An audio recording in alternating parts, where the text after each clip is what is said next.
Cyber attacks are continuing relentlessly as bad actors up their game with sophisticated multi-vector assaults. Zero-day and ransomware attacks on highly vulnerable servers and endpoints are making the task of cybersecurity a daunting challenge. The recent CrowdStrike outage shows that even seemingly safe software can be a threat. We can and must do better.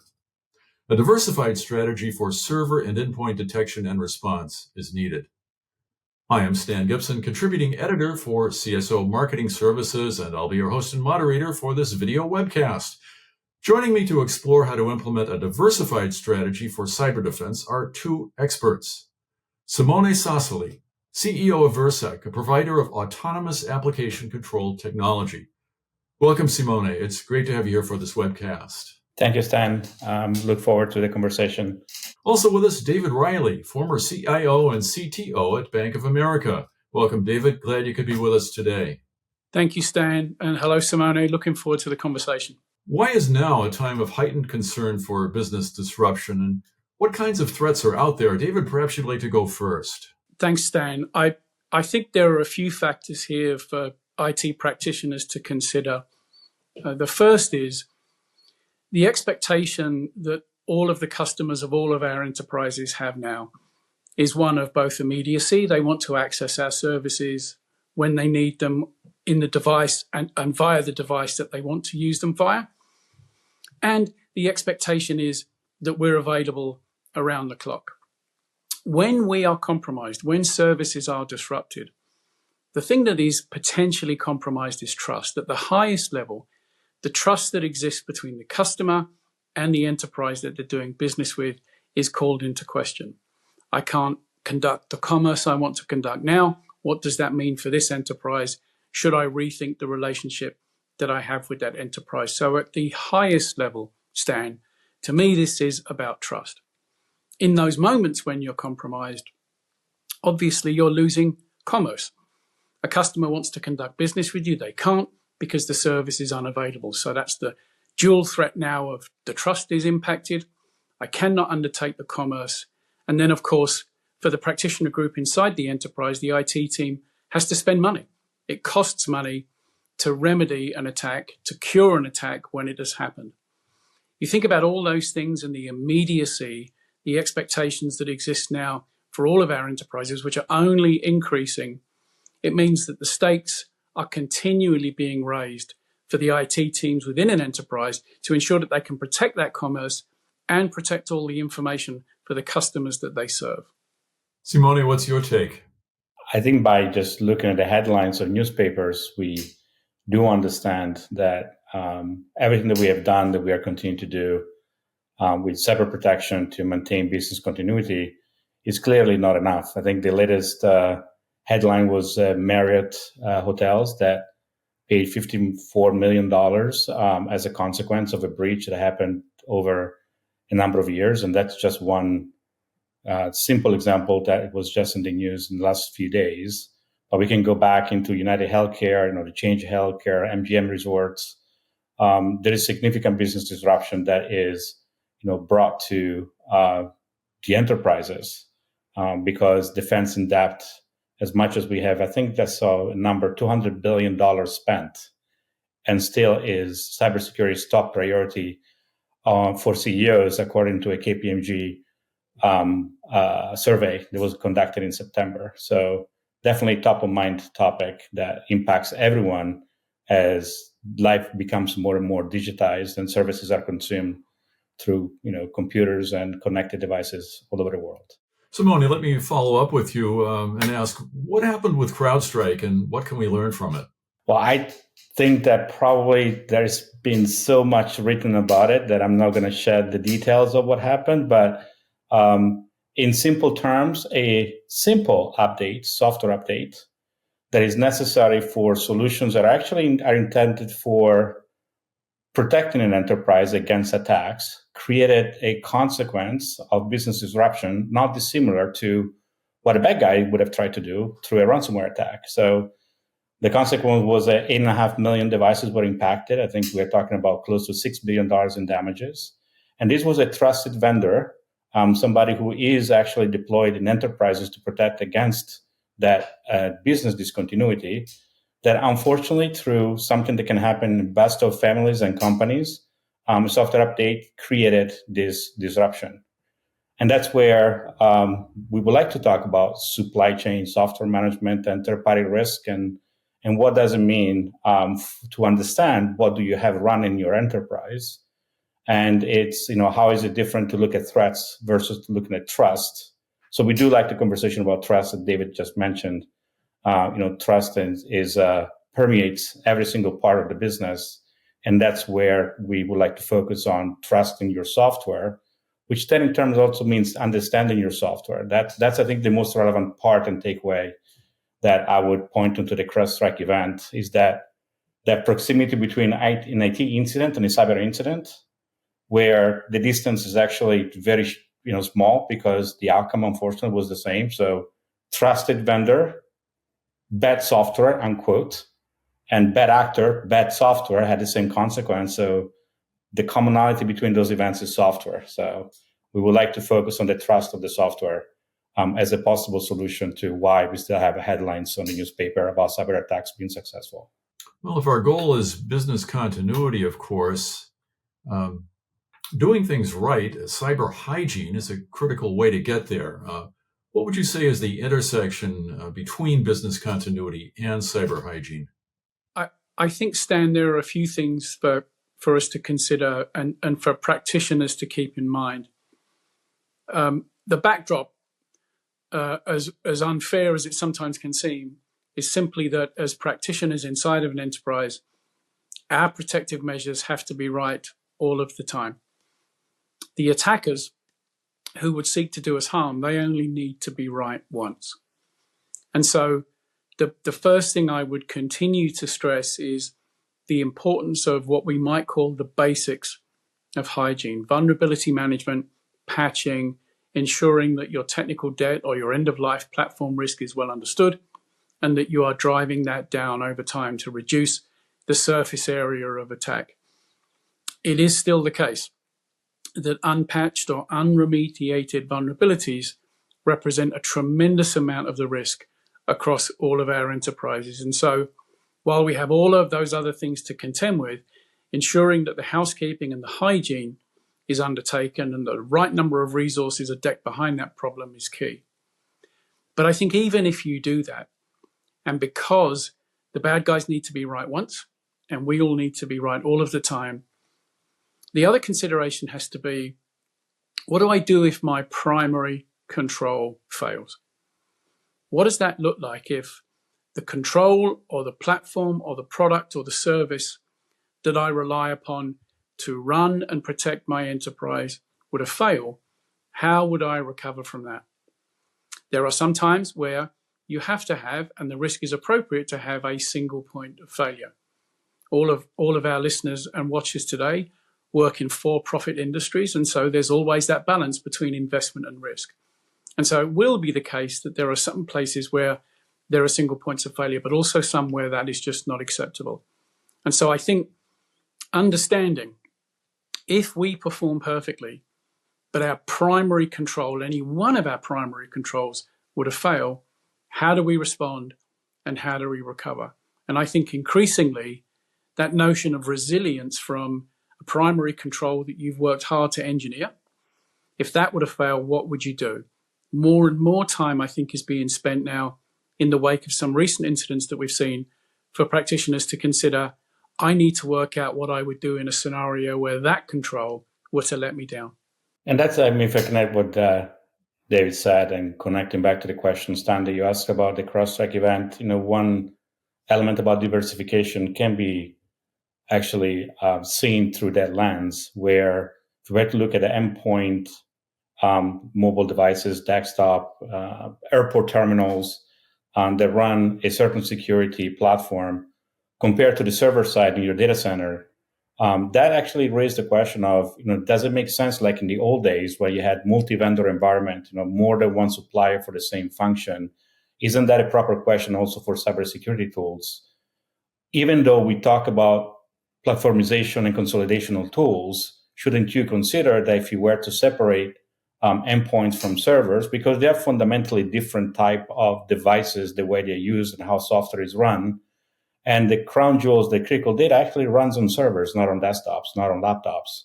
Those are means by which a bad actor is trying to get into your network and then run bad software or use your good software by stealing credentials to nefarious outcomes and most importantly to monetary outcomes, right? Fundamentally, it's a business. So it is probably a good conversation to have about diversification of cybersecurity tools so they can reduce the blast radius if something occurs, which then again, if your primary control fails, do you have a way that you can actually recover or just make sure that not all of your assets are impacted by the same failure conditions or successful attack by a outside threat actor? I think, Simone, one of the areas that it may be worth exploring for the audience's benefit is, as practitioners think about how they protect their enterprises against what sometimes can feel like an onslaught of vulnerabilities that need to be patched and remediated against. One of the enemies we face is time. How do we ensure that we get everything patched and everything remediated while, by the way, we continue to support the business, we help the businesses grow, we're introducing new capabilities? That asset of time and how you prioritize continues to be a critical set of decisions that practitioners make. And one of the things that struck me when we've spoken about some of the ways Virsec can protect is you can help practitioners buy time. And when you need a bit more of a time window to protect a certain asset, to afford that asset, some cyber protection, while the other assets that perhaps aren't as well protected can then be patched and remediated. Maybe worth expanding on that a little bit, because I think when you have to make those critical prioritization decisions, if you've got a way to create some optionality where you can buy some time before you can get to a certain asset, yet still protect it, I think that's incredibly valuable in the environment that practitioners are operating in today. That's one of the things that we do bring to the conversation where, as you said, I think I just saw a Scienta report, I believe Mr. Baker published a report that says only 30% of vulnerabilities are actually addressed within 28 days. And then you have a long tail of vulnerabilities that remain in the system that are going to be potential exploit points. Either doesn't matter if they're known or unknown, especially if they're unknown, is very difficult to protect against a possible zero-day attack. And that is where a mitigating control that can avoid the exploitation of those vulnerabilities, it's an important control. So yes, indeed, it is about time. It is about the fact that you can't keep patching every day and have panic patching or when Log4j happened just before the holidays, and a lot of people had their holidays disrupted. Our customers did not have to update until February when the last patch for Log4j came out because their vulnerability, although a 0 day at that time, was not exploitable. So absolutely, I think time and just making sure you have the right controls that can mitigate against the exploitation is indeed a different approach than continue to use what everybody does today. Everybody talks about AI, right? Just be faster with AI Copilot, and just to make sure you can identify, detect, and even in certain cases talking about remediation. But most people don't understand that remediation is very difficult. You typically have to restart a server, right? That means you have to inform the application teams. That is also business discontinuity, right? So continuous patching does not necessarily help with the speed that the business needs to run at in order to be protected. So how can security aid the velocity of the business instead of being an impediment of running the business itself? No, I just said, we can go on and on. It's, I think, vulnerability management based on risk, risk associated with trust. It's a kind of a full circle that it's a very interesting conversation. How can you complement threat with trust, right? That's a topic that's very dear to my heart, which is really complementing defense in depth that looks at the same problem from two different perspectives, complementing each other. So it's not a replacement of one solution is better than another, right? But yeah, so it's I welcome this type of conversations. Well, I'd like to turn our attention for the moment to endpoint detection and response, or EDR. Now, many companies have implemented EDR, of course. Why, in your view, is conventional EDR insufficient? Threat and trying to catch the bad guy. So it's a behavioral model that is trying to get indication of a compromise, indication of an attack.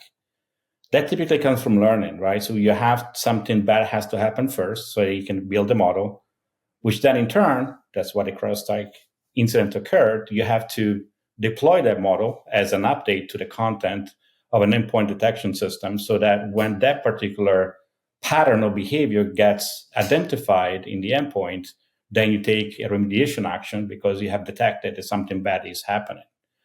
That takes time. I mean, that detection point can take minutes, if not weeks. There was another video by co-founder of CTO and co-founder of Palo Alto that talked about mean time to respond. If you use as a metric, you should fire yourself.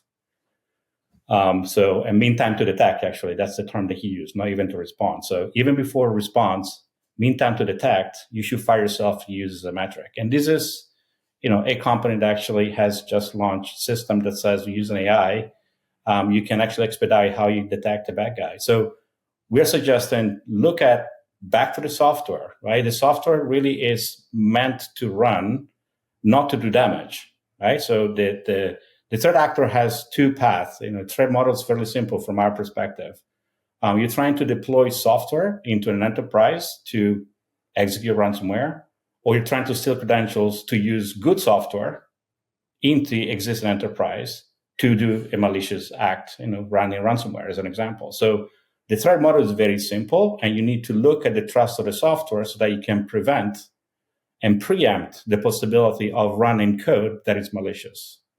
And that's where we see the difference between a deny by default approach and allow on trust, meaning do you know if the software is actually executing code and commands that are meant to be legitimate, versus allow by default and deny on threat the EDR solution has. And again, here's back to the better together story. It could be a replacement story. I would argue that in the diversification, I would strongly suggest to use a different solution for servers than endpoints. And I think that there are a lot of good EDR companies that do very well in endpoints. But again, back to being able to secure your software and only allowing what trust, and talking about zero trust in the context of the framework, we believe there is a complementarity, a difference in approach that we use compared to what an EDR solution does. And I think that brings us back to that point of if my primary control fails, how do I respond? And I think, Simone, that risk of concentration, I think for practitioners, there's an appeal to having a single solution that protects this aspect of my enterprise, and my entire enterprise is protected this way. It's simple. You've got one place to go, but it also means you've exposed an awful lot of surface area to risk. And so really understanding where I have got that concentration risk and where should I inject perhaps a little more what might seem like complexity, an alternative, a challenger solution to my champion solution, if you like. It may be a little tougher for me to manage and maintain, but I don't have all my eggs in one basket. And in the event that a bad thing happens, the thing we have to legislate for, I've got some degree of protection. I don't lose everything. I think increasingly really understanding where I'm willing to take that concentration risk and where with intent I absolutely can't afford to take that concentration risk because that's supporting a critical business process, I think is what we're going to see more and more enterprises working their way through, which means I think more secondary controls, more challenger controls, a little more diversification, a little less concentration risk. Yeah, also, we see that there is always focus on the latest and newest technologies. So there's a lot of talk about cloud. There's a lot of talk about how to monitor APIs and how to implement, and now even talking about prompt injection for AI, right? So we're always looking to the future, and we are also forgetting that there is a lot of legacy out there. So there is still a lot of Windows 2003 and 2008 software that unfortunately EDR solutions don't even run on those systems. And people need to have the time, back to David, what you said, right? You need time to do the migration to an upgraded software. And time also means money, because sometimes actually that upgrade could cost millions and you can't afford it. So you need to run Windows 2008 with a agent application on top because you don't have other solutions. So how do you protect those, right? And instead of just oversimplifying with ring fencing, right? Can you actually put a very strong control that mitigates even against a 0-day attack? So it has, it's not a second citizen. So there is also that element of the conversation that everybody is excited about the sexy stuff that comes tomorrow and forget about that the world still runs on mainframes. I'd like to dive a little bit deeper into the question of risk and specifically software supply chain risk. And I'd like to ask you, how can we advance from, let's say, a software bill of materials or an SBOM to a workload bill of materials or a WBOM? Simone, maybe you'd like to take a stab at that. Yeah, that goes back to what we said, know your software. So you look at the server and do you know what software is running in it? And can you measure if you can trust that software? I was having an instant conversation with John Giddevarg they coined the term zero trust. And I was talking about, we are going to measure trust. And he said, you're a fool. You cannot measure trust. Trust is vulnerability. I said, well, I think actually I'm on a good track if I think that, if you're telling me that I can do something. But trust for us, the measure of trust is provenance, integrity, and authority. It's no different than the niche definition of PIA for code, for data. So apply that to code. So do I know the provenance of my code? Do I know if my software has the integrity required when I have it at runtime, meaning we're actually producing business, right? When it runs as a software, and is authorized to be in this server. So that workload bill of material is an indication of, do I know all of the software that exists on that server? Do I have the associated SBOM that is with that particular package? Do I even know that I have an administrator is running a script to check the health of the system at midnight? And can you trust that piece of software that somebody has put in without any checks, right?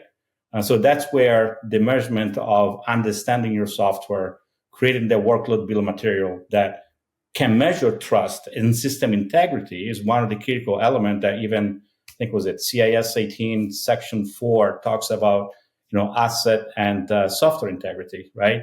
Can you maintain and make sure that no one is making changes to the environment or that is modifying the integrity of the software? Can you do that? That's our focus. That's why we like to bring back the importance of software management in the supply chain, so that you're not necessarily saying that it's good software or safe software. So we're not going to that extent.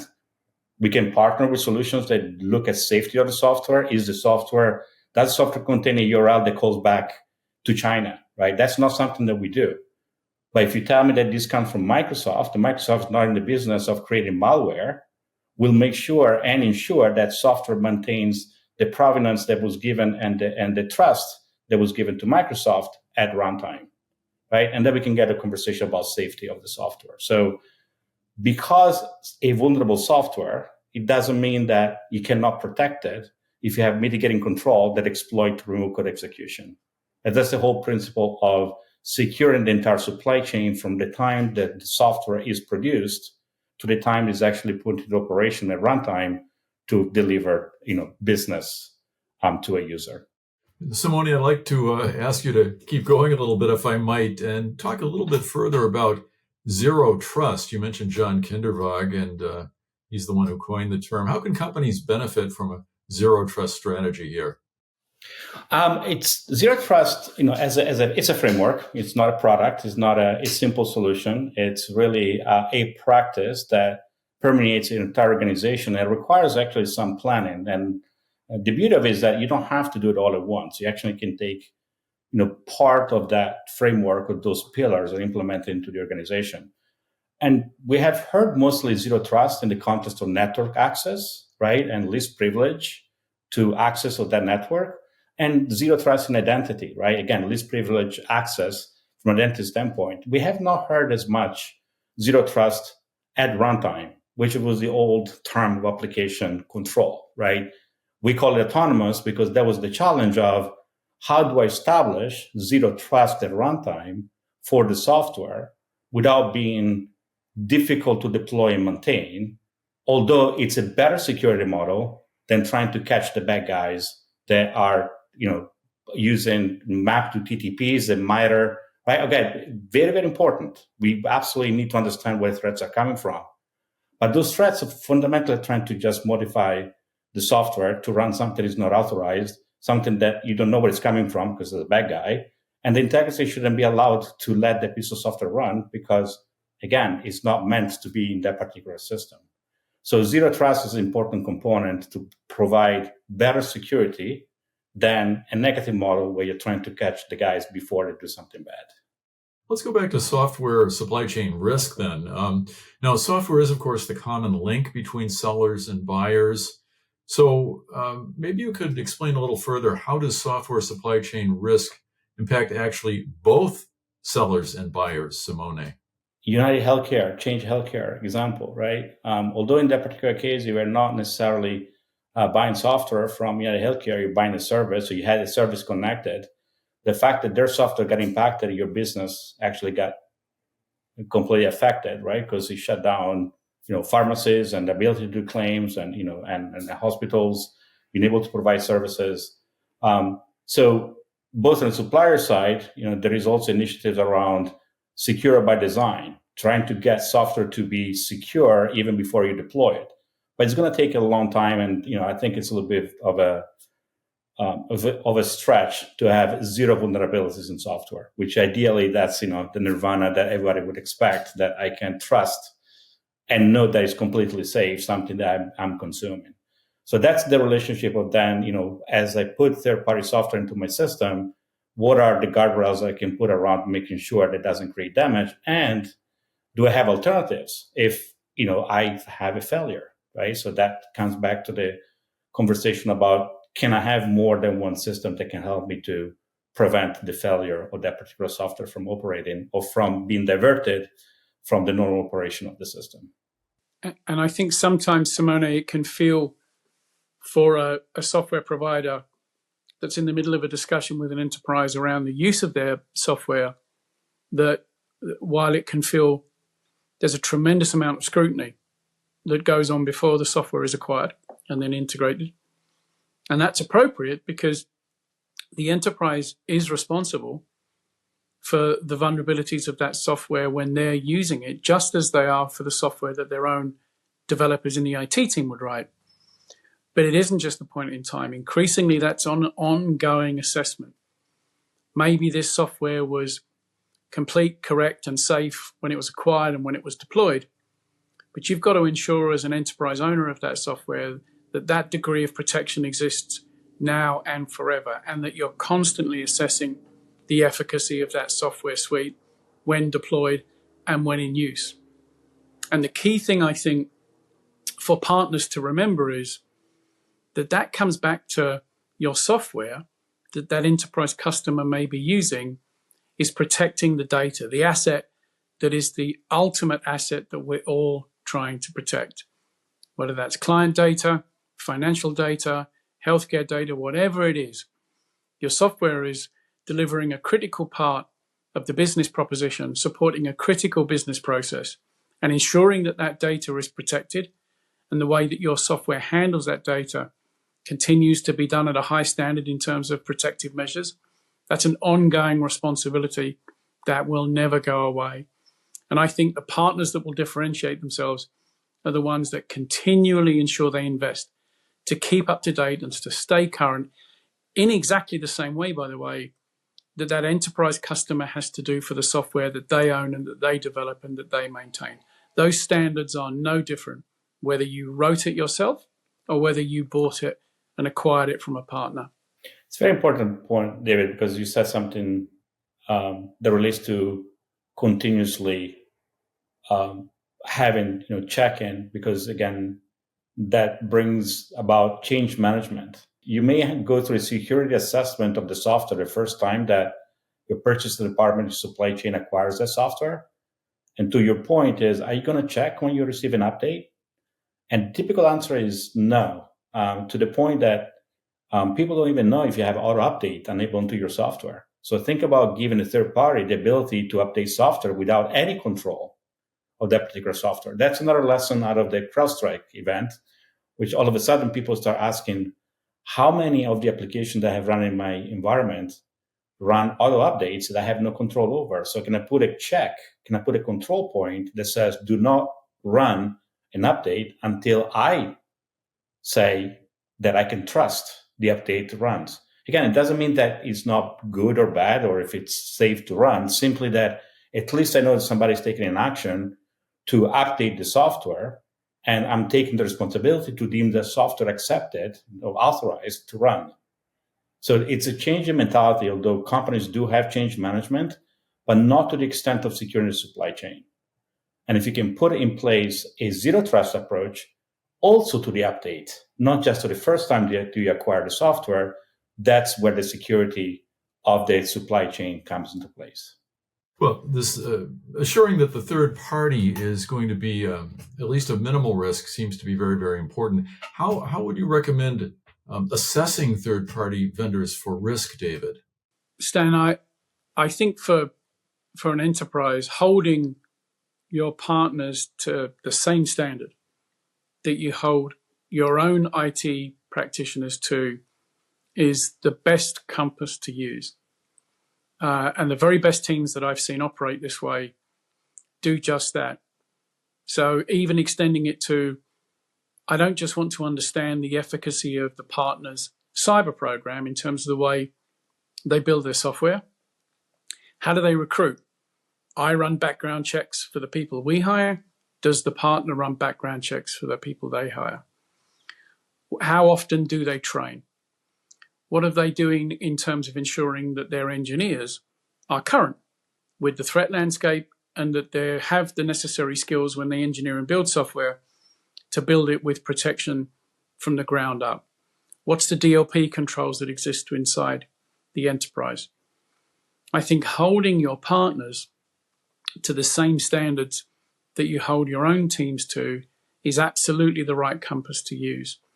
That can feel onerous for a partner, but it's important to realize that's coming from a place of, if something does go wrong, it really does not matter whether it was a piece of software or infrastructure that I own and self-manage, or a piece of software and infrastructure that is yours that I am a consumer of as a service or otherwise. The impact of the business is the same. We got exposed to a vulnerability, to a threat, and there was business disruption. And that trust point that we spoke about at the open, that's what's been compromised. And that's why it's so important for practitioners to hold that standard, but also for partners to understand that's increasingly the expectation. That these standards may be in some places higher than the standards you would naturally hold your own staff to within the partner enterprise. If you're being asked those questions, it's coming from that point of understanding all of the infrastructure and all of the software that's supporting that critical business process has to be held to the same standard. And that's why increasingly you're seeing those kind of questions and those kind of assessments being asked of partners, so that as an enterprise practitioner, you can say inside your own company to your risk department, your compliance department, your audit department, we're holding our partners to the same standard that we hold our own employees to. Simone, any thoughts to add there? It's all about trust. Trust in your organization, trust in your software, trust in your processes. And at the end of the day, it's very difficult to give trust, but the business wouldn't run without trust. I mean, the most secure enterprise is the enterprise that doesn't let software run. Think about it, right? No software running, there is no risk, but you wouldn't have any business. So at one point, you do need to start giving trust and measuring that trust somehow to the point that you can deliver the business. And most importantly, it's just the risk appetite that an organization have. Sometimes you compromise, being willing to accept a little more risk for the speed of development of some novel techniques or software or life-saving drugs. There are many reasons why, you may just say, I need to go fast and I'm willing to take some risk, right? And risk, again, it's about, how much trust do you want to give to the people there following those processes, and how can you secure that trust? So it's, there is not a single answer for everyone. It's about understanding and having visibility into that risk and visibility into that trust. But again, I go back to, for cyber, it is about the software at the end of the day. Would you say that perhaps getting redundant suppliers for critical services would be a smart strategy? Oh, absolutely. I think the United Healthcare or the Change Healthcare event puts a spotlight exactly on that. And I think healthcare, it's also very relevant because I think, the bad guys, we lost the honor amongst thieves. And before it was just about data being stolen, and all of us have our probably social security and phone numbers and who knows what else already in the dark web one way or another. Of course, it's very important that your patient's data is not stolen. But I think it's now becoming, very difficult to justify that people cannot get cancer treatment. If you lose the imaging equipment, you have a stroke or a heart attack, you go to an emergency room, you can be treated. So a cyber attack to critical infrastructure like a hospital, we don't understand, well, actually, unfortunately, we do understand too well that it's going to cost lives, right? And that's the importance of why we need to be more vigilant, because it's not just about stealing data and consequences of a fine or compliance with HIPAA, because otherwise I'm going to just, be sued. It's really just loss of life. So that's something that we need to understand and really appreciate that the world is changing, is impacting everyone, just as simple as going to the pharmacy trying to fulfill your drug prescription, and they're asking you for $1,000 because the system is down. It's a long answer stand to say, if you had the redundant system to United Healthcare, you could have continued to process that particular claim. In this particular case, when you go to CVS, so you ask for the prescription, because you couldn't go to the manual process. I learned through conversation with the healthcare providers that, for example, in Florida, you couldn't do that. You could not actually have a standby system that could have protected you against United Healthcare being a provider. So you couldn't have a standby provider. So once you delve into the details, even multi-vendor or diversification poses challenges, but it is an important question to be asked. What can I do to have a high available or a disaster recovery strategy in the event that something goes bad? I would add to that, Stan, that I think CIOs, CISOs, chief technology officers, the IT community generally has done an amazing job over the last 5 years in particular to educate executives and even boards about cyber risk, and the degree of understanding that we've gotten to now where those stakeholders understand that despite all of our best efforts, it's more likely to be when we get attacked, not if we get attacked. That maturation's been remarkable to see. However, I would just encourage, to Simone's point, our practitioners that are watching this to think about a scenario where if you do find yourself in a position where your enterprise has been attacked and it's been a successful attack, and part of the reason that the impact of that is the scale that it is because there was, in hindsight, over-reliance on a single platform or a single control, and therefore there wasn't that protection that you get through diversification. Understanding that that is complex to implement, when you're faced with explaining that the reason that the impact was so broad is because we had so much reliance on a single thing, that is a very difficult thing to justify. For the sake of complexity, well, you have to understand that if we'd implemented a second control, this is all the complexity we've had to manage. My advice would be, in those moments, there's very little sympathy for you having not gone down the complexity road. And I think playing that through, where have I got situations where that single point of failure is tenable and where is it not, is time very well spent. We all know the threats are only increasing in volume and sophistication, so that uncomfortable realization of it's more when than if, playing that out with your teams to understand where should we inject what on the surface may look like a little more complexity, but is actually an insurance policy against our primary control failing, I'd suggest would be time well spent, because in the moment, everybody's going to exercise that hindsight muscle to say, well, why did we have so much concentration risk here? Maybe we should have thought differently about that.